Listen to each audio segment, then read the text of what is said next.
Hi കൂട്ടുകാരെ, എല്ലാവർക്കും അതിഥിനി ചാനലിലേക്ക് സ്വാഗതം.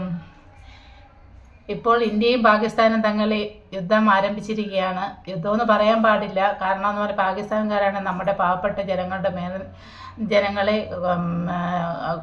അവർ വിനോദയാത്രയ്ക്ക് ചെന്നപ്പോൾ അവരുടെ ജീവൻ എടുത്തത് പാകിസ്ഥാൻകാരാണ്. അതിനെ നമ്മൾ തിരിച്ചടിയായി ചെയ്തതെന്ന് പറയുന്നത് തീവ്രവാദ സംഘത്തിന് നേരെയാണ് നമ്മുടെ ഇന്ത്യ അതിനെതിരെ ഏറ്റുമുട്ടിയത്. പക്ഷേ അവരതിനെതിരെ സാധാരണക്കാരായ മനുഷ്യരെ 10 പേരെയാണ് ഇന്നലെ കൊന്നൊടുക്കിയത്. അതുകൊണ്ട് എല്ലാവരും കയ്യിലൊക്കെ ഇഷ്ടംപോലെ കാശൊക്കെ വെച്ചിട്ടിരിക്കുകയാണെങ്കിൽ പാവപ്പെട്ടവർക്കൊക്കെ കൊടുത്ത് സഹായിക്കുക. കാരണം എപ്പോഴാണ് നമ്മുടെ മേലിൽ ഇങ്ങനെ മിസൈൽ വന്ന് പെടുന്നെന്ന് അറിയത്തില്ലല്ലോ. അല്ലെങ്കിൽ 10 പേർക്ക് ഒരു വീടൊക്കെ വെച്ച് കൊടുക്കുകയാണെങ്കിൽ അവരെങ്കിലും ഒരു ദിവസമെങ്കിലും നമ്മളെ ഓർക്കുമല്ലേ. എന്നിട്ട് നമ്മുടെ ജീവൻ പോയാലും കുഴപ്പമില്ല. അപ്പം അങ്ങനെയൊന്നും നമ്മുടെ നാട്ടിലൊന്നും വരത്തില്ലായിരിക്കാം, നമുക്കങ്ങനെ വിചാരിക്കാം അല്ലേ. അപ്പോൾ ഇപ്പോൾ ചേച്ചി പറഞ്ഞുകൊണ്ടിരിക്കുന്നത് 27 നക്ഷത്രക്കാരുടെ ഭാഗ്യനിറം, ഭാഗ്യസംഖ്യ, ഭാഗ്യരത്നം, ഭാഗ്യ കളർ അങ്ങനെയുള്ളതാണ് പറഞ്ഞുകൊണ്ടിരിക്കുന്നത്. അപ്പോൾ ഇന്നലെ പറഞ്ഞത് ഉത്രാട നക്ഷത്രത്തിൻ്റെ ആയിരുന്നു. ഇന്ന് പറയാൻ പോകുന്നത് തിരുവോണ നക്ഷത്രത്തിൻ്റെയാണ് പറയാൻ പോകുന്നത്. തിരുവോണ നക്ഷത്രത്തിലുള്ള സഹോദരന്മാർ, അമ്മമാരെല്ലാവരും വന്നാട്ടെ. അപ്പോൾ തിരുവോണ നക്ഷത്രത്തിൻ്റെ ഉപാസനമൂർത്തി എന്ന് പറയുന്നത് മഹാവിഷ്ണുവാണ്. അവരുടെ ലക്കി നമ്പർ എന്ന് പറയുന്നത് 2 ആണ്.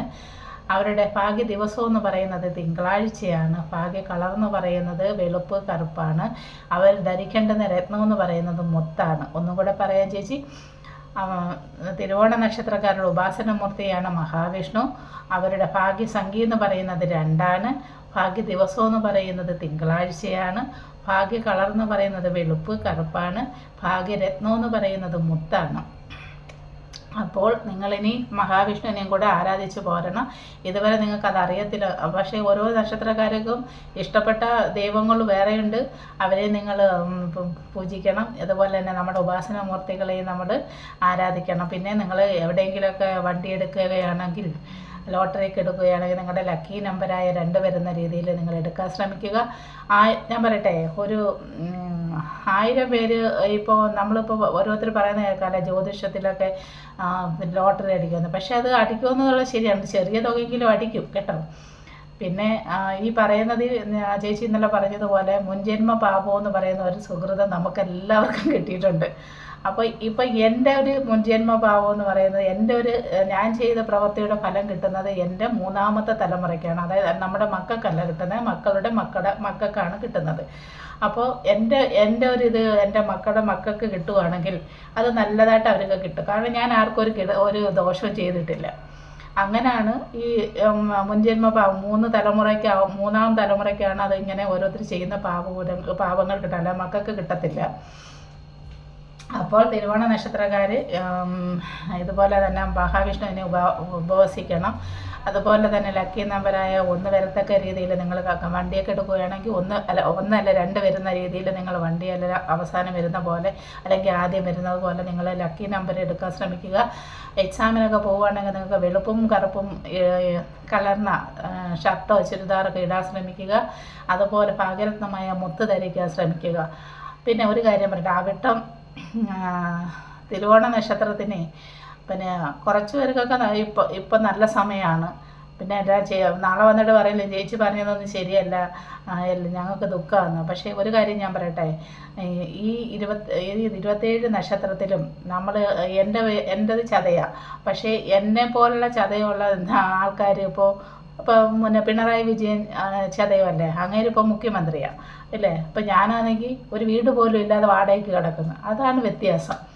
അപ്പോൾ ഞാൻ ചേച്ചി പറഞ്ഞതുപോലെ ഓരോരുത്തർക്ക് കിട്ടിയ കർമ്മഫലമാണ് ഓരോരുത്തർ നല്ല രീതിയിൽ വരുന്നതും അല്ലാതെ രീതിയിൽ വരുന്നത്. അത് പക്ഷേ ആദ്യമൊക്കെ അവർക്ക് നല്ല രീതിയാണെങ്കിൽ അവസാനം അവർക്ക് എന്തെങ്കിലും ഒരു കെട്ടത് നടക്കും. അത് അച്ചട്ടാണ്. കർമ്മഫലം എന്ന് പറയുന്നത് ഇങ്ങനെ ഓരോ നാളിനും 16 വർഷം അങ്ങനെ ഇങ്ങനെ ഓരോരുത്തർക്കും വരുന്നതല്ലേ, അതെല്ലാവരും അനുഭവിച്ചേ പറ്റത്തുള്ളൂ.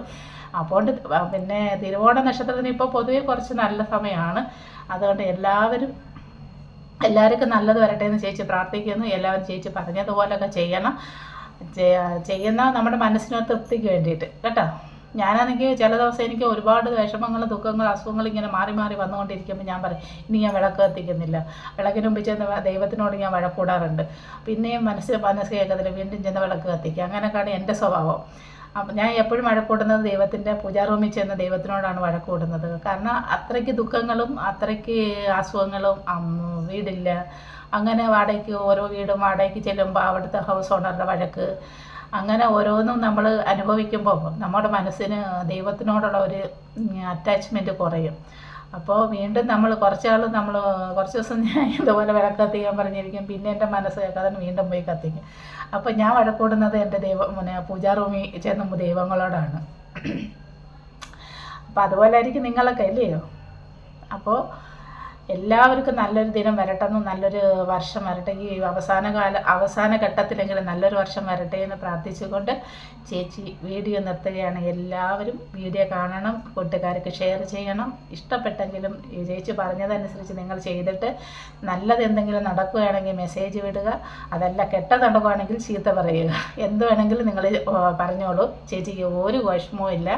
അപ്പോൾ പോയിട്ട് നാളെ വേറൊരു വീഡിയോ കൊണ്ട് വരുന്നതായിരിക്കും.